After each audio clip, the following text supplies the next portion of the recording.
สังเสวาเตมาลัดถึงรองฟังตึกซึกลมฟ้าปอกที่2ในซึ่งเนื้อไปวันสุดแล้วนั้นก็ได้วนถึงลุงฮิตเลอร์เลยตั้งลองตั้งลุงฮิตเลอร์เลยเฮ็ดไว้เช่นนั้นสุดแล้วก็ได้หันว่าลุงฮิตเลอร์นั้นเบิกหายแห้งหนาที่แต่มันสั่งมาด้วยเรื่องในซึ่งตับซุ่มมันเขาเป็นอ้อยดีกันเหมือนเสียงหนังอเมริกันและทั้งอังกฤษเขาในก็พอเปิงทางกันนังเก่ามันก็มีอันดีและอันหายเป็นรองธรรมดามันก็ในเมืองกลคงต่างไง ย้อนไปเสียงหลังนั้นลองตั้งวันเหมือนในก่อนเฮาได้มาอุราต่อกันนั่นก็เหมือนเสียงหลังปังตึกซึกลมฟ้าปอกที่2อันเฮาอุบกันก่อนมือว่ามือซื้อนั้นวันเหมือนในสู่แล้วเฮาก็ได้มาอุบกันแทงตอนนั้นได้10กว่าในเกียร์กลางปังตึกซึกญี่ปุ่นและอเมริกันสังเสว่าไว้ก็เขาเข้ามาแล้วก็อย่าไปริมเต็กไลน์เต็กเซและเต็กที่ซ้อมบันเทกำค่ะยินโซมอตอนนอนตั้งพุ่นก็เฮาอุบกันภายตั้งอเมริกันและตั้งอังกฤษเขาซื้อพุ่นกอดกุนยูโดพุ่นวันเมื่อในได้เฮาได้มาเยี่ยมเพราะทั้งเอเชียเฮาวันเมื่อในสังเสว่าสู่ได้เฮาได้อุบลองคือซึกญี่ปุ่นในกับปันปังตึกซุกลมผ้าปอกที่2มื้อวันก่นซ้อมหนังปูหมอนนายเขาพยายามลาไว้ว่าซึกญี่ปุ่นในให้มึกเรื่องหนาไหนกันจันรูหลายนั่งยิงคำพองเจิ้นมีลูกสาวในก็อันมีลูกสาวเล่าเจ้านั้นทำบ่แล้วไปเอาเสียงเอาซิมคำพองก็ทำบ่แล้วกวนหมออันเป็นกวนหมอนลำนั่นต้านาในก็มีปกติมาด้วยในลมฟ้าในทั้งหมดอันจะปานยามกับตึกซิมเช่นนั้นอันปะป่นแปลนส่วนไรก้นเช่นนั้นก็ก้อมเชื้อซ่าอันปานหมอนเขาญาเช่นนั้นก็เลยว่า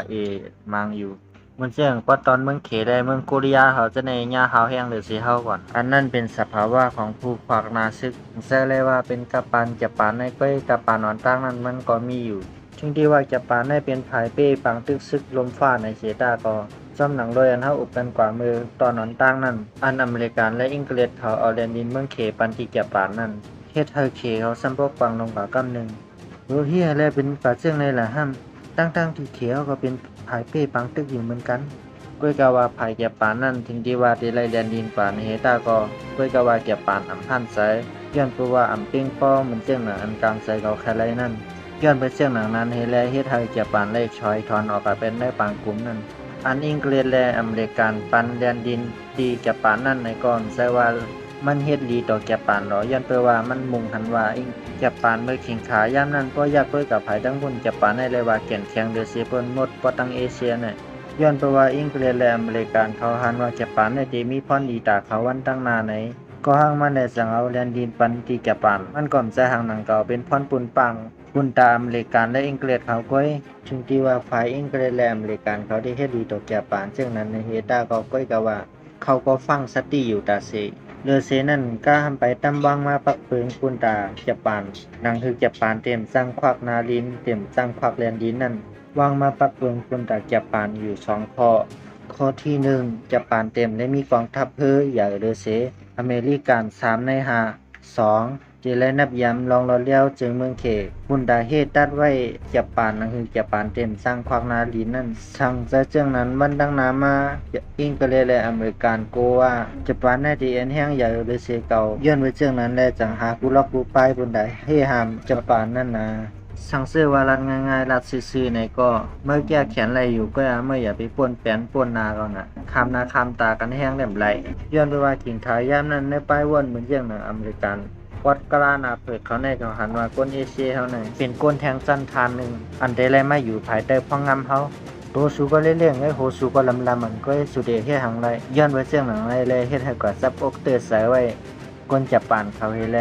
เฮ็ดให้เป็นพรตุ้มย้อนกับวันดังนาขั้นต่อเฮามาเป็นปังตึกซึกลมฟ้าปอกที่2ในถึงที่ว่าจับปานเขาที่ญาอะไรยินจังนั้นเฮตาในต่อเพิ่นก็ว่าจับปานเขาก็เย็นไรอยู่ย้อนไปว่าจับปานวันนั้นไปมักมีเกาหลีเพราะอะไรนะเรียกสร้างหนังเก่าท่านต่อมาถึงกับปานหนึ่งในโลกลมฟ้าในหากินเด้งต้องก็หยาบย้อนไปว่าอีหยังก็กะขันเงินก็ตกเฮ็ดเฮาเมืองแล้วก็ซัมบ่กินใส่กว่ามือพ้องนั้นเฮ็ดจังหนังนั้นเฮ็ดจังไรมาตุ้มย้อนเมืองญี่ปุ่นเขาย้อนไปว่าเมืองญี่ปุ่นในก้นหำหนำแผ่นดินเขาหำแก็บเยาก็ปลูกผักปลูกผังก็บ่จ้ามบ่แคมย้อนเปิดเจ้งหนังนั้นก็มันเฮ็ดแหละเฮ็ดให้เมืองญี่ปุ่นเขาลดห้ามเหมือนเจ้งหนังว่าน้ำมันว่าจังได๋เยาก็ยางพาราว่าจังได๋เยาก็เขานำดังกินจังได๋เฮ็ดให้ลุงของซึ่งเมืองญี่ปุ่นเขาก็จังไรวนว่าลองมันแก่นซึ่งเมืองวันดังนานั้นสังเสือว่าเขาจะอยู่เฮ็ดจังได๋ก็ได้เตรียมรอดยาวไหนมันจำเป็นพุ่นดาได้ออก ฝักนาลินบนดาได้ปัดตึกชิมเอามันเสียงหนังเมืองเซซานมีผู้ของกูซื่อๆอันจะปานเขามีเช่นนั้นย้อนเปิดเสียงหนังในเฮกองมันสองไรมาตุ้มย้อนถึงที่จะปานทำก็สิกเวตลิกอันมีพอโต้ลงกันตั้งอเมริกันและตั้งอังกฤษครับพุ่นเขาเลยลงลายมือกันมือไหว้หลังให้ปางตึกซึกลมฟ้าปอกที่หนึ่งนั่นจะปานก็สั่งเลยออกหน้าซึกตึกซิมมาเหมือนเจียงหนังโกริยาเจไหนสั่งมีลองมีตั้งในก็หาลองหาตั้งมันเสบุญดาได้เปิดหน้าซึกนั่นแล้วเหมือนเจียงหนังคที่หนึ่งจะปานเขาตึกเฮ็ดเชียนตั้งยาท่าอยู่เฮยก็เครื่องกลางมีรองยาเชียนตั้งรถไฟในเฮทเธอจะปานเขาฮีเนสใส่ดีเคว่าเคเขาเป็นก้นยาในอ้างอิงเอาที่นั่นเฮียวก็ตึกซิมเอาเมืองเขปตอนเนอเฮียวปล่อยให้ป้องงำตัวเจ้าเก่ารวยจะปั่นอยู่ภายตั้งหลังกำเจือกมันไว้มันเชื่องหนังไอชิงเจียวหลอพอข้ามันอยู่ภายใต้เสาหอแสงจะปั่นย่ามเมื่อนั่นปื้นดีกันนั้นก็สั่งในห้องซื้อว่าเมนจูกอไหว้หลังเสกจะปั่นเฮ็ดพิษคอมันแก่นอันไรมีเหนือกันไว้ก็ดีตั้งอังกฤษและอเมริกันเขานั่นมุกซุ่มไผ่เปิดป้าเปิดด้วยลองกัดเย็นจัดจืนเขาก็ดีฮือก็ย่อมแล้วล่ะพระอังกฤษเขาก็จังลาดว่าเน่ๆแกปานสูลืมยอหันสูปันคอมันแก่นเฮาไว้เจ้นั่นว่าเต็มกว่าป่นเปลี่ยนนาลินเปิ้นในวันเมื่อในสู่ซ้ำเฮ็ดทางละนายสังตึกว่าได้สืบล่ามตึกเปิ้นอยู่ในซึ้งเฮาเดถอดทอนสู่ออกในจัดจืนลมฟ้าผู้แป้ผายปางตึกบ่เจืองหนังนั้นได้ถอนเต้นะปานเขาก็จังไล่ตอบว่าเขย่าถอนเขย่ากว่าอยู่จ้อมสู่ก็สั่งไล่สังมีพอดีทางละปุ่นตาลองขึ้นอย่ามาสูงเมืองเฮานั่นเฮาก็ตึงที่ไล่ผาดยานสู่กว่าสุ่มจำเป็นแต่ได้มาปิดเฮาออกหรอเฮาออกข้างเพื่อเฮาก็แล้วจะปานเขาก็สั่งไล่ตึกชิมมาซ่อมกุนกังนำเจในจำเจเอเชียเจในบนดาวพวกของใต้น้ำใต้ดินกับใส่ดีเมืองจะปานเขาปุ่นก็เขาก็ตึกชิมและยาวในก็เขาซ้ำกับฮาเป้กินก้นวันก้นเมืองมังปื้นกีเบิ้นทำบ่จังจะปานหันต่อถึงวันเมื่อในก็มีถึงดีว่าได้เป็นเจ้าหนังนั้นเฮต้าในก็จะปานเขาก็ชอบย่อมฟังสติอยู่ขึ้นวันย้อนไปว่าจะปานนั้นฮู้ดีว่าสังเสว่ากำปายุงอเมริกันในมันติ้นมีปัญหาหังมาพอเตมาด้วยฝ่ายตั้งอังกฤษเมืองยูโรเขาพุ่นทำเขาก็พิดกันอยู่ยาวย้อนไปเจ้าหนังนั้นให้เลยจะปานเขาก็ตั้งชิมมาปอดเจอในกองง่ายๆหลุมๆก้อยย้อนไปว่าอังกฤษเขามันอยู่ไกลเฮียวก่อนจังมาเก่าจะปานอันมีอยู่ปานหานใหญ่ลงได้แต่ย้อนไปว่าอันจำกันในเหมือนเจ้าหนังปืนดีตับเฮือนนำอเมริกันเขาย้อนไปว่ามันจำกันนะจะปานเขาก็ฟังสติเสเปิดตัวอยู่กุยามเฮียวก็เป็นย้อนไปลองกามดีของจะปานก็หังมันก็เปว่าขิงขายามนั่นที่เมืองอเมริกันในก็ถึงที่ว่าปอดยูโรวนเขาได้ตึกกันอยู่ในเฮต้าก็อเมริกันก็อยู่ครึ่งกลางเฮียวก็เปิดตัวอยู่กล้วยน่ะส่งเครื่องยิบใจตั้งตือเขานำตั้งกินกูเจอในกว่าขายก็ดีปอดยูโรวนปุ่นดักกุนอเมริกันเขาได้ก็มันกัดเย็นเนี่ยก็ลงปองจิ้นเขาก็อุ่นใจนะเพื่อนเพื่อว่ากุนอเมริกันในภายใต้ก็มีน้ำภายขวาก็มีน้ำมันเป็นปืนเตียนแต่ที่เขาตึกหยาบได้เตะต้องในอเมริกันเขาฮู้ดีอยู่มันเหมือนปอดเหมือนเจียงยูโรอุ่นเมืองเขาก็ติดซับกันก็รู้ย้อนไปเจียงนั้นเฮอะไรเขาก็ตึกกันง่ายนะปอดเดลาซื้อเอาสู้ตึกกันเราก็อย่าไปลืมมาซื้อกองซื้อกลางเขาก็แล้วนะสู้ปั๊บเงียบตันได้ก็แล้วอย่าไปลืมเอาเงินมาเหมียงก็ละข้างเหมือนเจียงหลังนั้นผาไม่เมตตาก็ซับเลี้ยงซื้อก็เหมือนในเยาก็ภายตั้งจับปันเขาก็จังไรว่าเนี่ยมีการมาเต็มกว่ายุงเบื้อหน้าอยู่เมื่อกว่ายุงเบื้อในเกาหลีว่านั้นก็ได้เหตุการณ์ของเขาเห็นอันในจับปันก็จังไรตึกชิมว่าจำเจอจานจำมันเจนั้นเหมือนเจียงเวียดนามในก็เป็นเมืองภายใต้พ่องงำฝรั่งเศสในก็จับปันก็ตึกชิมเอาให้เยาก็ตั้งภายอังกฤษเขาก็ว่าเฮ้ยจับปันสู้อย่าไปเห็นไหนหรอมันจะไล่มันอย่าไปเห็นไหนเห็นในเซเลหันต่อมาถึงกะตีภายอเมริกันก็สั่งเฮ็ดซ่อมหนังตั้งยามมันมีอยู่นั่นเหมือนเสื่องหนังเฮ็ดเป็นอูก้นดังกำผาถึงที่ว่าอเมริกันเข้ากับตึกญี่ปุ่นในเฮต้าก็เพื่อนนะว่าอเมริกันนำคัดขาญี่ปุ่นตั้งหลังยอบก้นเมืองญี่ปุ่นอันมีอยู่ในอเมริกันฉะนั้นยอบใส่คอกมันหมดโดยเสียนั่นก็ย้อนดังซอยแถมเมืองในกำผาในเดี๋ยวก็อุปเปิ้นต่างเมืองว่าสุเส้นน่ะอย่าไปกล้าขายต่อญี่ปุ่นนะเดี๋ยวก็เหมือนเสื่องหนังน้ำมันว่าจะไหนยังพาราว่าจะไหนอย่าไปกล้าขายต่อมันนะอันรองใหญ่ที่สุดในก้อนน้ำมันนั่นนะมันได้เอากว่าเฮ็ดเครื่องกองกลางมันเยอะกว่าใส่รถใส่กามันเยอะกว่าตาที่ออกข้าวตังเช่นไหนต้องไว้อย่าไปกล้าขายต่อมันดีกับเฮ็ดมันเพียวขายบนดังกำฟ้า กวยหนาเขาว่าอเมริกันเขาซ้ำเฮ็ดไรเหมือนเจียงเขามุงมองไว้เตอยู่ว่ะเฮากูเมืองในโลกลมพาอย่าไปกล้าขายน้ำมันตอกจากปานนั่นไรหมอกถึง97%บาทด้วยย้อนไปเจียงนั้นมาต้มย้อนตับซึกจากปานเขาเตว่าอยู่สั่งเสื้อว่าจากปานเขามีน้ำมันเหี่ยวในก็คำสั่งออกเข้าตั้งหลาดีหาตึกเปิ้นเอาเฮ็ดไหนเอาลุงอเมริกันแล้วก็ เจอนะว่ายหลังเฮมีน้ำมันเหี่ยวจากปานเขาในก็สั่งไรมาวางแผนไว้ ญี่ปุ่นเขาก็ส่งมามุงด้วยว่ากองทัพเรืออเมริกันมีทีมข้างในมันแก่นแข็งอย่างหนักวันหนึ่งก็ฮู้ตื่นแต่ไรตึกกันอยู่ในญี่ปุ่นเขาก็สั่งมาด้วยเหสั่งเสื้อว่าไรตึกกันตั้งอเมริกันมาในซึ่งดียากองทัพเรือเขาเป็ดอันตั้งหนังฮือเดียมเป็นเทปุ่นดักญี่ปุ่นเฮาวันตั้งนะเดี๋ยวก็ญี่ปุ่นเขาก็กับปิดเป็นกองทัพเรืออเมริกันเขาเชื่อซ่านมีอยู่แปซิฟิกเท่านั้นย้อนไปว่าขิงขายย้ำนั้นอเมริกันเขามาตั้งกองทัพเรือบ่เต็มกับมวดซับเส้นหนาน้ำปังหลายเช่นนั้นมันยังหนังกุนกลมกุนหาวายเช่นนั้นเดี่ยวก็แทงหลายๆกุนเจิ้นมีอยู่ที่พร้อมเช่นนั้นปืนตีนรองใหญ่แล้วก็อันกว้างใหญ่ให้เปิ้นกองทัพเรืออเมริกันนั่นเหมือนเสียงหนังคือหาเบอร์ลงนั่นที่แดงเขาว่าเมื่อแต่แดงได้อเมริกันเขามาตั้งกองทัพเรือนั่นแปลว่าปุ่นตาเตียฮัดตึกดีเลยหนึ่งเขาอันอเมริกันเขามาตั้งกองทัพเรือก็ดีคือให้เปิ้นก็ปุ่นตาเตียมาหลอกญี่ปุ่นเขาใครมาในห้างในพังในฮิกในหานปุ่นตาให้ญี่ปุ่นเขาโกตาเตียมาหลอกญี่ปุ่นว่าถ้าในมีเย็นแห้งอย่างมีผาเวอร์ใหญ่ย้อนเบอร์เสียงหนังนั้นญี่ปุ่นอย่าไปเคยคัดหน้าพวกเขามาได้ฮ่าฮ่าฮ่าพาในได้เห็นในอเมริกันเขาก็ทางใหญ่ตัวไว้แต่เวลาทางหันทางก็เจ้าพวกเขาว่าอเมริกันเขาทางว่าญี่ปุ่นเขาได้มาปล่อยหมากให้นั้นเองก็ว่าด้วยกุ้ยนะว่าภายตั้งญี่ปุ่นเขาก็มีแห้งซึกใหญ่มีกองทัพใหญ่เหมือนฮือลามันเกี่ยวรอมันอยู่ที่ว่าเพิ่นตั้งเพิ่นก็นั่นนึงก็เห็นอันนี้เอาญี่ปุ่นเขาสังหางนาซึกลงเหี่ยวก็เอาพุงมีนของเขาปุ้งอ่ะพิ้วกว่าปล่อยหมากตีคือหาปื้อวุ่นเฮ็ดให้ภายอเมริกันเขาลู่ใหญ่ซุ่มนำทนยันเพื่อว่าอเมริกันเขาตั้งโตทำป้อมตั้นหูโตในอะไรอเมริกันเขาลู่ใหญ่ซุ่มลงที่เตวว่าไหวเสียหมากตกตุ่มตามในเยาก็คืออเมริกันให้กวายนำทนว่าว่าเหมือนเชียงหนังคือมีนเขาให้ง่ายื้อเยาก็พ้นเขาตายเป็นลายเฮียงเฮ็ดให้ปีอเมริกันเฮาบ่เงาลงกันนั่นน่ะเฮียก็ว่าโอ้ยไอ้ญี่ปุ่นเนี่ยมันบ่มีเฮ็ดไรเหมือนในอันเป็นฝ่ายทั้งญี่ปุ่นนั่นก็เขาตั้งไกลไล่ว่ายุ่มไกดีในใส่เสียก็ออกเสียงว่า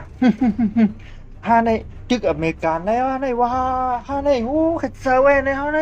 เห็นอันนี้เอาญี่ปุ่นก็ไล่เสือแห้งหนาวแห้งเสือก็ใหญ่ๆเตี้ยวๆว่าก็ตึกซิมมันอย่างปอดเอเชียมันอย่างกัมพูชาฮือลาวฮือจังได๋ตึกซิมมันหมดมันอย่างเคว่าจังได๋อินโดนีเซียก็ฟิลิปปินส์เขาว่าจังได๋ตึกซิมหมดนั่นน่ะโดยเรื่องเหมือนจังเมืองหิมพานต์จังได๋ญาติตึกซิมหมดก้อยหน้าหามาเกิดเมืองไทยบ่ได้เมืองไทยเพิ่นรักแหลมนู่เพิ่นก็ปิ่นกันอยู่ภายญี่ปุ่นแฮะญี่ปุ่นมาในก็เพิ่นก็ปล่อยให้ญี่ปุ่นเขาป่นกวายอันเป็นญี่ปุ่นเขาก็มาเฮ็ดเส้นทางรถไฟเหมือนจังรถยะท่าลงเส้นทางมาละนานว่านั่นเฮียก็ข้ามกว่าตั้งเมืองมานพุ่นเมืองมานนั่นเป็นอยู่แต่พ่องามอิงกะเลียดนั่นเฮียก็มือเปกินทั้งกวนเมืองเฮาจะเบิ่นกวนเมืองมานจะเบิ่นมันมาดูหลายกวนเมืองเฮาทนในวะจำเจอเตกันหัวกับปานผู้นูนบนลาดมาถึงนั้นแหละเอาเป็นว่าถอมง่ายๆถอมหูไว้หูกันน่ะเหมือนเจียงหนังปอดอินโตได้ในกองญาติเต็กเตียงรูลายทนไหนกันจันรูลายนั่งยิงเจอไหนวะเนาะอันในยาเพียค่าฮุกค่ายลงอันเป็นปังตึกซึกกำผาปอกซองอันนั้นไหนมันดีกูน่ะสั่งเสื้อว่าเอ้ยก็เขาไรกว่าเรียบเฮียนลองเสียนตั้งรถไฟมาละนานวางใต้ก็เขาได้ฮู้อันเป็นซึกอเมริกันนั้นเป็นยอบมาก้นต่างตีนเป็นยอบมาเฮ็ดเสียนตั้งรถไฟมาละนานวันลูกค้าดันเดินมาเขาได้ไรฮู้อันนั้นว่ายหลังเฮกญี่ปุ่นเขาเอาหมากปล่อยกันดีคือฮาร์เปอร์อันเป็นอเมริกันนั่นเดียวอันในเป็นลองพิษเปลืองลงพุ่นตาญี่ปุ่นเขาเตวันนั้นได้เจอก็กะว่ายหลังมันมาสีตุ่มย้อนอันเจ้งหนังคือเนี่ยเขาก็คู่กันอยู่เนาะกุ้ยนาภัยอเมริกันนั้นเขานั่นก็เขาก็อยู่ดีๆใจเย็นๆก็ว่านะตึกส่งเขานำตั้งกินได้เครื่องยิบกองกลางท่านในส่งบ้านนั่งปอดยูโรเขาเป็นอยู่ย้อนไปว่าอเมริกันเขาก็ถามก้นเมืองเขาเยอะก็จองได้แค่ออกกะตึกญี่ปุ่นเขาห้าไหนเหมือนเจ้งหนังก้นเมืองเขาตอบว่าไม่ความใครกะตายหรือมั้งถึงที่ว่าก้นเมืองเขาดีว่านั้นเฮต้าก็ไหวหลังเฮญี่ปุ่นเขาหมากมากปล่อยก็ดีคือหาปืนนั่นเดียวก็กำในแต้มใจเสียงหนังนั้นเนี่ยน่ะไหวหลังเฮตีคือหาปืนนั่นยาญี่ปุ่นเขาหมากมากปล่อยเอาไหนก้นเมืองอเมริกันเขาในหมอก 80% ในมีแห้งเสือปุงขึ้นเคยออกนาซึกกำเดียววัดเหมือนเจ้งหนังเครื่องกองกลางอันคายกะตั้งอยู่หลัวเจ้าเพิ่นก็กึดขายหมดละกำได้ปืนเผาปังตึกเช่นนั้นเฮียอเมริกันเขาก็ปืนเผาปังตึกแล้วไหวหลังเซียอเมริกันปืนเผาปังตึกเยาก็ส่งแหงกวนแหงซึกเขาจะในเขากะตั้งปอดอยู่หลวนไหวหลังเซียอเมริกันปืนเผาปังตึกสู้ญี่ปุ่นเยานั่น ก้วยนะว่าภายหน้าจี้อยู่ละมันเขาออกร่มหยองสังเขาก็ฮู้เฮ็ดนั้นเฮียวก็จังว่าอเมริกันปืนเผาปังตึกสู้ญี่ปุ่นในพวกนั้นก็เขาว่าปืนเผาปังตึกสู้อเมริกันเฮียวนะเฮ็ดไหนเอาเป็นปังตึกซึกอย่าลงซึกลมฟ้ากำผาปอก2อันว่างเปลี่ยนมาปอกแนวสุกซักลงกับตั้งกำฝาเอาไว้หลังไอ้หน้าชี้อยู่ละมันเขาปืนเผาปังตึกสู้อเมริกันเย้านั่นปืนเผาปังตึกสู้ไหนมันก็ไล่กว่านี่ก็อเมริกันเขาก็ส่งกองทัพเขากองทัพซึกเขาจะในกว่าตั้งยูโรเย้าก็ขึ้นกับทั้งคนเห็นนั้นเย้าก็ภายตั้งยูโรเขาพุ่นก็เป็นหน้ามือเป็นหลังมือไว้แล้วย้อนไปว่ามือปังตึกป่วนมาพุ่นในเกียร์กลางหน้าชี้อยู่ละมันเขาอิตาลีเขาเลยตั้งรัสเซียโซเวียตเขานั่นตึกกันอยู่ให้นั้นผู้ว่าพเดเป้พเดสู้ไม่บอกตึกกันกว่าตึกกันมาตึกกันกว่าตึกกันมานั่นก้อยกำในแต้มเจอเจืองหนังนั้นเนาะไหว้หลังให้อเมริกันปืนเผาเข้าปังตึกซ้อมย่องภายเป็นจุ้มอ้อยดีมันเจียงอังกฤษเขามันเจียงหนังฝรั่งเศสเขาเจ้าก็ไล่เป้ปูนมาเฮียวเย็นเป็นภายเป้ปูนแปดเย่าก็ภายอ้อยดีและตั้งอเมริกันเขาก็สั่งไล่มาอุบกันปืนตีการศึกษาเด็กเขาตึกนั่นตึกในปอดปืนตีแอฟริกาใต้เย่าก็ล่ามกับกำอิดเฮียก็อเมริกันเขาสั่งไล่มาวนว่าเจขึ้นกับปอดยูโรเนี่ยเด็กขึ้นปอดตั้งอิตาลีนั้นเด็กขึ้นดังปอดเกรดวนเฮ็ดไหนสั่งไล่มีแผนการรับส่งก้นตายนั่นว่านั่นหลอกเข้าภายหน้าซี่หรือมันเขากับกองปอดตั้งเกรดปุ่นเป็นอเมริกันเขาก็สั่งไล่ขึ้นปอดตั้งอิตาลีบนเฮียขึ้นกับปอดตั้งอิตาลีบนปอดตั้งอิตาลีบนถ้ามันมีก้นซึกนาซีอยู่ละมันเขาห่างว่าย้อนไปว่าเขาค่ายซึกเขากว่าตั้งเกรดปุ่นกำบัดน้ำเช่นนั้นแหละเป็นภายอเมริกันเขาเป้ปุนหน้าชี้อยู่ละมันเขาแปดถึงดีว่าอิตาลีเนี่ยจะอยู่ภายอักษาภายหน้าชี้อยู่ละมันเขาในเฮต้าก็ก้วยกว่าก้นอิตาลีก้นเมืองอิตาลีในอันค่ายกว่าอยู่ก็ดีเมืองอเมริกันบุ่นเขามีปีมีน้องกันไว้วะนะก้นซึกอเมริกันนั้นขึ้นมาตึกดังอิตาลีในก็ทำเป็นปีน้องกันดังก้นในเมืองอิตาลีในแหละเฮ็ดให้อเมริกันเขาเป้ง่ายๆล้มๆเลยแทนดีเขาทำเด็ดตึกกันตั้งแล้วทำเป็นปีเป็นน้องกันมดเหี่ยวก็ทำพวกเป็นป้อยแต่ที่ทับตอนกันเฮ็ดป้อยทับตอนกันก่อนว่านะที่โน่อิตาลีบนป้อยปังตึกเยี่ยมเป็นป้อยกินเกี่ยวไปเที่ยวถึงที่ว่าได้เป็นเรื่องนั้นในเฮต้าก็ว่าเขาทำตึกกันอีออดวัดตึกเรียนนั่นน่ะเฮ็ดให้ลงปองจืนอิตาลีเขาอันมุสโสลีนีกันว่านั่นตึกแลสุดจะได้ตึกแลเขาจะนั้นมาถึงแล้วนะในตึกแลขอมเจอกวนเมืองอิตาลีว่าเขาเป็นกวนอเมริกันเห็นในเอากวนเมืองอิตาลีเขาก็ตั้งไล่ไปหน้ากาจูอันเป็นลงปองจืนเขาขึ้นด้วยมารู้ในมาเปิงพ่องามบ้านเมืองเข้ามาหึงด้านหน้ามีป้อนดียังไงเมียวปังตึกปังซึกเมียวเหลียวก้อยเหลียวเสนั่นก็ไปมักมีก็ทำตกแต้มมื้อเหลียวเนี่ยบ่ดีใครกินเก็บกินห้ำอยู่เท่าไหร่เฮ็ดเนี่ยตึกกันมาเยาก่อนเป็นผู้ออนโฮอิตาลีนั่นก็จังไล่ค่ายขึ้นกว่าป้อตั้งเนือเมืองเขาปุ่นเยาก็ยอบไรเยาก็ยอบเอาตายแบบที่ปุ่นเฮียงไว้หลังให้ภายหน้าซี่อยู่ละมันเขาฮู้ว่าโอ้ยก็เขาถูกย่ายื้อตายเอาป้อตั้งตายปุ่นเว้ยลีเขาอันอยู่ป้อตั้งอิตาลีปุ่นมีเยาไหนเขาก็จังไล่ถอดถอนตับซึกคันอยู่ป้อตั้งฝั่งอังกฤษปุ่นลงมาจอยตั้งอิตาลีในมาเฮกลางตั้งอิตาลีในเกตเฮาภายตั้งเนือตั้งฝรั่งเศสตั้งอังกฤษปุ่นมีตับซึกเฮกังไว้เยาก็เข่งขายย่ำนั้นก็อังกฤษเขาก็ห่างนาซึกตึกเขาหิบมาติ๊กอเมริกันเขาก็หิบแทงผายตั้งนึงเยาก็ห้ำแทงผายนึงห้ำโซเวียตเขาก็ตึกหิบเขามาแทงเฮ็ดให้ปืนตีหน้าซี่ละมันก็โคตรเด็กลงเดียวเฮ็ดนั้นเยาผายไว้ดีเขาก็สั่งเลยลำตึกหันออกมาฮอดถึงเวียงหลวงเวียงเปอร์ลินเฮ็ดให้ลุงฮิตเลอร์ทำป้อไรคาโตตายเยาก็สุดเสียงบางตึกกะดีนั่นเยาก็เขาขึ้นสืบมาด้วยป้อตั้งจับปานในไหว้หลังเฮจับปานเขาฮู้ว่าโอ้ยก็เขาอันอยู่ป้อตั้งยูโรปุ่นตั้ง2เมืองนั่นรายการซุ่มในปังตึกเยาในเกาะภายตั้งจับปานเขาก็สั่งเลยว่าเพิ่นให้ซุ่มให้เยาจังลูกกะโกหางตัวหนังเฮาซุ่มเหลียวไว้ก็ปกะตึกตับเพิ่มรายการลุ่มเหลียวมาเยาอิตาลีอยู่ละมันเปิดด้วยเอาเลยนะปีจับปานสุดเดเอาลองเป้ปูนมาปันสู่ไรเว้ยนะว่าไว้หลังให้จับปานเขาตึกชิมหิมเอาซ่อมเรียนลินป้อตั้งเตอเสื้อนั่นเสื้อซาปังหลายเฟซิฟิกเสื้อนั่นเว้ยนะว่าจับปานห้ำลืมแปดตีหนึ่งอันลองใหญ่เสื้อนั่นเหมือนเจ้าหนังพื้นตีอองเฮิรนเมเฮย้อนเปิดเจ้าหนังนั้นเฮแหละเชิดเธอภายอเมริกันเขากามรีแบดเดือเสว่าป้ายว่าทางเสว่ามีเฮยาก็มีเฮมินเจในเยามัวเราไหนขิงขายย่ำนั่นเตงยากำจับปานการซุ่มอยู่เยาเดือเสนั่นก็อเมริกันก็จังไรกับอุบลัดต่อก็ลีก็ไฮมันเหมือนเจียงหนังเองก็เลยและตั้งเฉเขาเจ้าไหนไหว้หลังให้เขาเป้ปังตึกซึกลมฟ้าปอก2ในเยาค่อนปังอันเขาเตไรนั่นเขาจ่องอุบโอ้กัน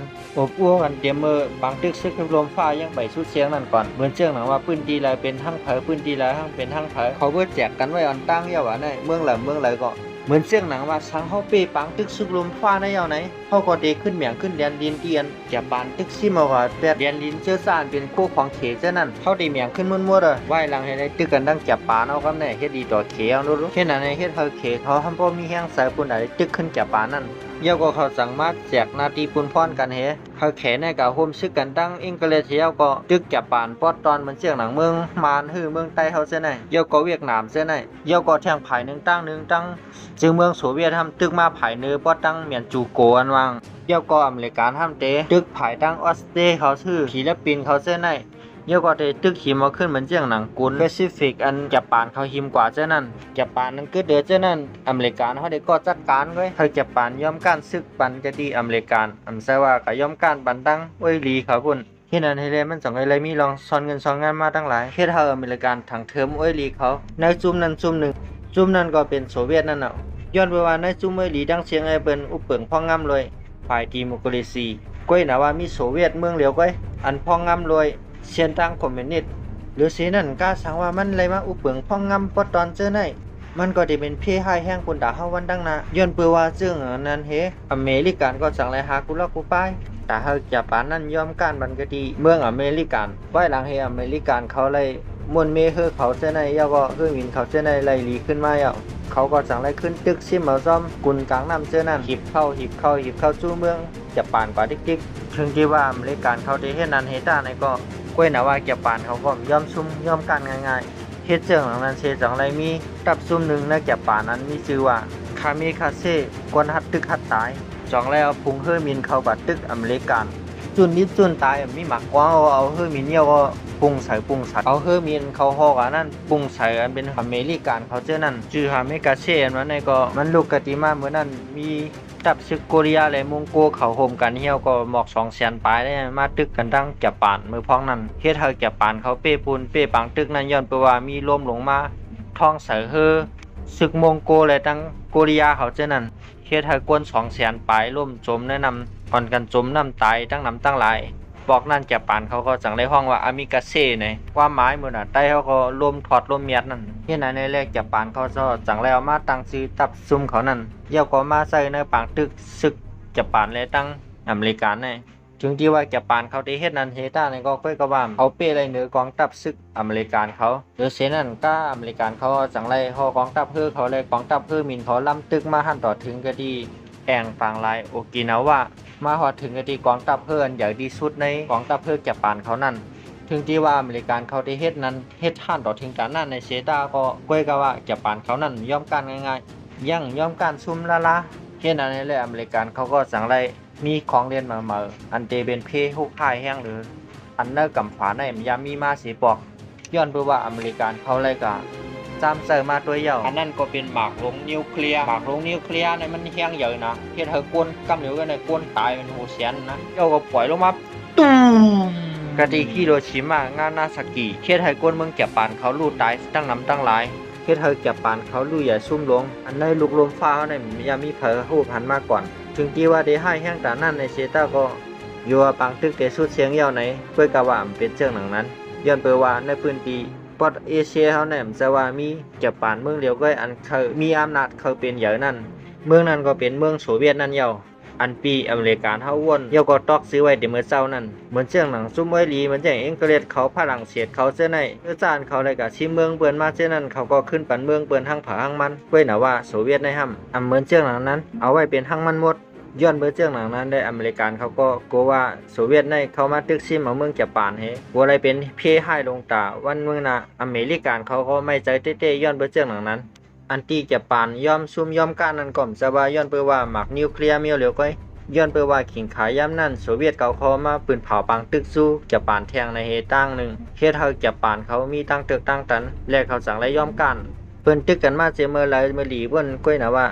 โซเวียตเนี่ยมันยามปืนเผาตึกสู้จับปานให้พวกกึ่งกลางมาปืนเผาแค่นั้นอันนี้ก็เป็นย้อนในพองกองมันเฮ็ดให้จับปานเขาย่อมการปังตึกเมื่ออเมริกันเขาปล่อยหมักนิวเคลียร์นั่นตกใส่ฮิโรชิมาลูกก่อนตั้งสุดโซเวียตเขาห้ามปืนเผาปังตึกสู้จับปานแทงตั้งหนึ่งให้จับปานย่อมซุ่มต่อโซเวียตก้อยน่ะว่าอเมริกันก็ห้ามปล่อยหมักนิวเคลียร์แทงกำหนึ่งตกใส่กะตีงานาซากิ